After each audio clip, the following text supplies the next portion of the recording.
Welcome to Clearing the Clutter Inside and Out with Julie Coraccio. Every Tuesday at 1 p.m., Julie interviews experts on all areas of clutter: physical, mental, emotional, and spiritual. Learn easy to implement tips on how to release clutter and get organized to create the life you choose, deserve, and desire. An award-winning professional organizer and coach, Julie also shares suggestions to help you live clutter-free for a more joyful and fulfilling life. Frustrated by clutter and ready to let it go? Need some easy to implement steps? Taken that first step but need a little more guidance? Our affordable PDF workbooks, 10-minute decluttering and eco-organizing 101 support you in letting go of clutter and getting organized. Check back, as we are always adding items that clients and consumers request. Learn more at reawakenyourbrilliance.com. One of the most common questions I get when speaking or teaching a class is how to deal with someone, such as a roommate or a spouse, that accumulates a lot of clutter. I've also worked with couples and families where one hardly has clutter and the other has lots. So, what do? First, you need to remember that you can't motivate someone else to get organized or to release their clutter. They're only going to change when they're motivated to do so. I'm the organizer of the family. I'm the one that releases clutter.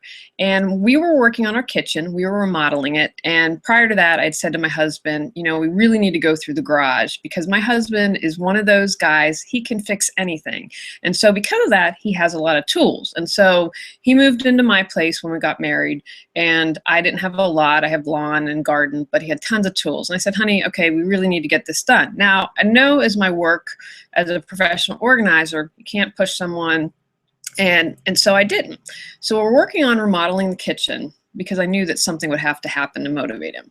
Working on the kitchen, and he started, I believe the term is spackle something. And so it looks to me like a big giant pancake spatula, except the entire tool is flat. So I got really frustrated. I heard him run out in the garage, and he had to get this done fairly quickly because it dries. And if he doesn't take care of it, then it's going to be messed up. So I hear him dumping out bins and stuff crashing to the ground. And luckily he found the tool.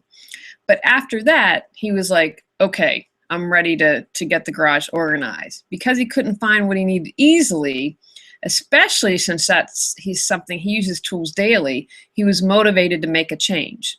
So my suggestion to you is ask your spouse or roommate what clutter is costing them and see if you can help find their motivation to release it. Can you make some suggestions to the benefits of releasing clutters? Have you ever seen someone jack a social media post or turn around a conversation and make it about him or her? You definitely don't want to do that. It isn't about you, and if you make it about you, they will most likely resist. I once had a client who became exasperated with her husband. As we were talking, she revealed that she believed her husband to be disrespectful of her because of all the clutter. When someone has clutter, it's their issue. They're not being disrespectful. So I want you to release that from your mind. If you start to get frustrated, remember it's not a way for someone to be disrespectful to you. The issues of why people have clutter could be a few different shows, so I'm just going to offer a few things to think about. And again, if there are deeper issues, I encourage you to find a coach, professional organizer, therapist, whatever would work best for you and your lifestyle. It could serve as a psychological function. For example, some people thrive on chaos. They grew up in a home where things were chaotic, they were never smooth, and they never knew what was going to happen next. That's how they function. Again, seek professional help if you think something bigger is going on and that you need support. I have also worked with clients who were afraid of succeeding. Sometimes it's fear of failure or sometimes it's fear of success. I've found that a lot with creative types. I've also had clients for whom the clutter is invisible. Think absent-minded professor. They literally don't see it. Sometimes it's situational. If you've just had a baby, all your systems might have stopped because you're adjusting to the baby in a new situation. If people can find what they need easily, there might be a method to their madness.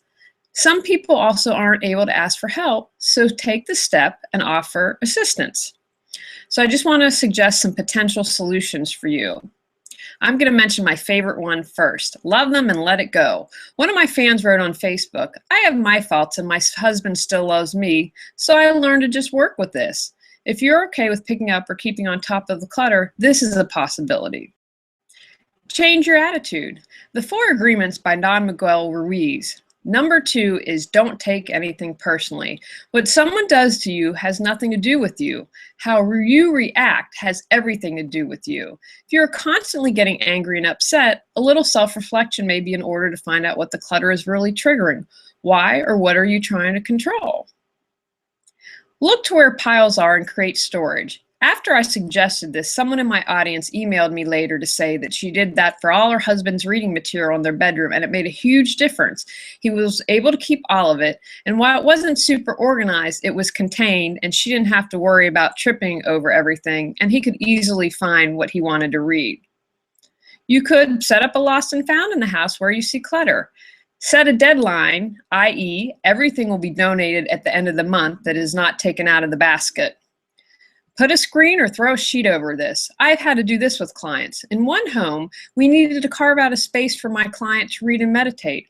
Her husband refused to work with me or let anything go, so this was our solution.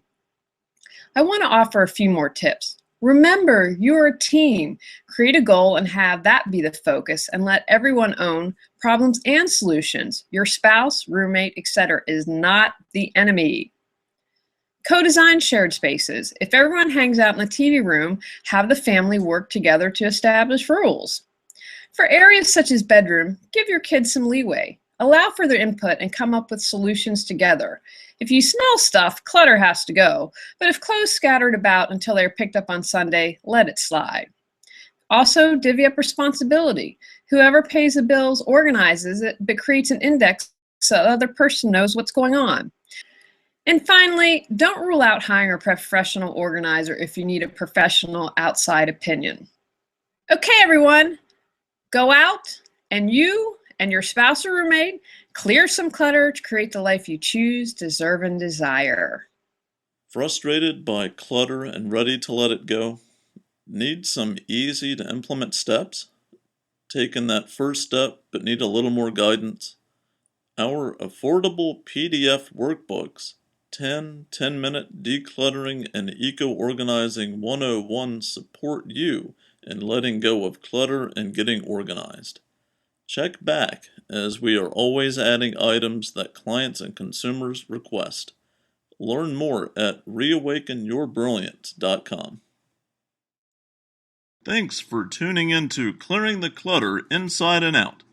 Sign up for our newsletter and receive a free copy of 10 clutter-free living tips. Ready to create the life you choose, deserve, and desire?